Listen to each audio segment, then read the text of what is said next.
Hi everyone, CHEESEDADDY here, the internet's busiest music nerd, and it's time for a review of the new CHEESEDADDY project, Shit Don't Change, the Poop album. Singer, songwriter, rapper, producer, CHEESEDADDY is finally back with his first full-length album after being signed to the prestigious Flex Entertainment label. I already heard his previous album, Who Sent the Host to Nicaragua, and honestly, I was pretty surprised by it.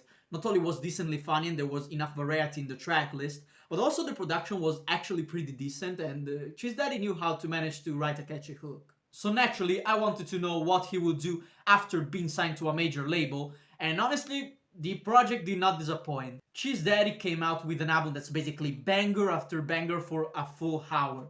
And now, yes, listening to CHEESEDADDY for a full hour will make you question, again, every single life choice you've ever made. But at the same time, it's undeniable that this album, he does hit a certain note. From the album opener, Brown Note Choir, we can already see that CHEESEDADDY is going ambitious with the production on this album, with the track being the 7-minute opus that features a lot of people including Top Hat, Twisted Wizard, even JMD.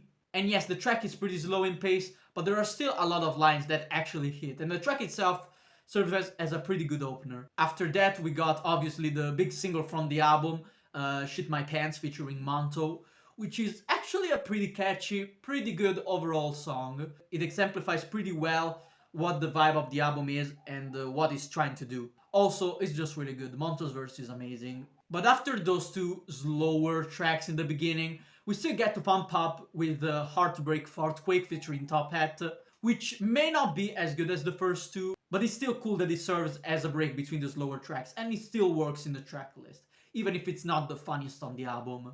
After that, we got BBL, which is probably one of my favorite beats on the album. The sample about a forklift is there. Again, this album's humor is very hard to describe because most of it is poop jokes, and I'm not a big fan of poop jokes myself, but at the same time, this album does make them pretty well and makes them work within the track list. It's a pretty cohesive experience overall. We also got the Immense Anus interlude, which honestly pretty unfunny. Like, I'm not a big fan of the interlude, you could have gone without it. But, you know, it doesn't attract too much, it's a minute long. It is followed by Drowning in the Mud, which is another banger track by CHEESEDADDY. And I won't act like it's revolutionary or anything, it's fine. In the context, it's fine. But after that, we got probably my favorite song on the project, which is Shitfaced. An 8.5-minute banger of a track, which features Lil Mosquito Disease, Young Zebra Cake, Lil Fucking Bitch, all dropping fire verses. Especially Lil Fucking Bitch. She released the Lil Fucking mixtape a while ago. Go check that out, it's amazing. After that, we got Post-Laxative Prolapse, which, again, not one of my favorite tracks. I think the best tracks on the album are the ones whose beat is a lot more serious than what the actual topic of the track is. I think those work best. Here the beat is still pretty goofy, but it's probably one of the best solo tracks by CHEESEDADDY on the project. After Learn to Shit, which is a pretty okay track featuring Cough Drop, always good to see him around, we got the track Floodgates, which is basically a whole Jersey Club banger, and it surprisingly works. Like, it fits well in the tracklist, it provides variety, but it still feels like an actual CHEESEDADDY song. It doesn't stray away too much. Which is again followed by Pink the Town Brown, which is another track which I consider to be one of the best on the album. The beat switch is actually freaking insane. Young Labels dropping heat, like, it's a really good track. And it's pretty anthemic also, like, damn. After that, we got a bit of a weak stretch of tracks between This Hose Must Be Constipated and WAP 2, which, I mean, they're not bad, but I feel like this part of the album is a bit too random short songs to fit with the rest of the album. It might have worked better if the random short songs were, like, inserted in between the longer tracks, but when the album has been, like, those serious longer tracks all this time, and then just at the end you put the weird interludes, it kind of creates this weird dissonance between the first and second half.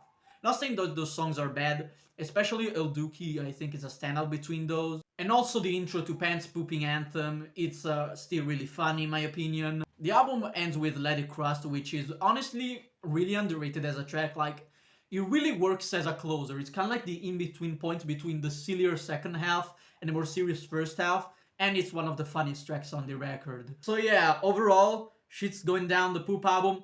pretty good. Honestly, one of the best Flex projects I've heard in general. It's a bit uncohesive, some of the songs are too long, and I feel like the album does get a bit tiring at the end since, again, it's a full hour of Cheese Daddy.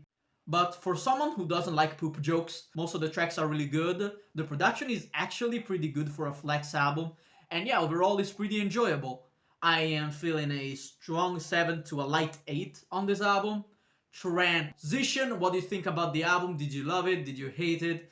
Tell me your opinion in the comments, and yeah, see you on the next video. Shout out Cheese Daddy, he let me feature on one of his tracks, and yeah,